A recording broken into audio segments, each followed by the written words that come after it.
তৃতীয় শ্রেণী অধ্যায় ৭। 2 নম্বরের 1 কি বলছে? একই সংখ্যা বারবার যোগ করাকে কি বলে?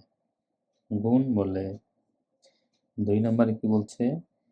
4 যোগ 4 যোগ 4 কয়বার? 1 2 3 4 5 বার। কে গুণ আকারে প্রকাশ করাকে কি বলে? 4 গুণ 5 সমান 20। 3 নম্বরে কি বলছে? একই সংখ্যাকে বারবার বিয়োগ করাকে কি বলে? ভাগ বলে। তারপর 4 নম্বরে কি বলছে? 136 থেকে কতবার 4 বিয়োগ দেওয়া যাবে?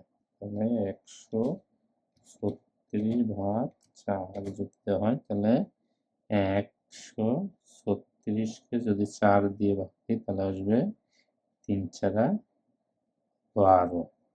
এটা থাকবে 1 6 4 4 সরি এটা 3 4 মানে 16।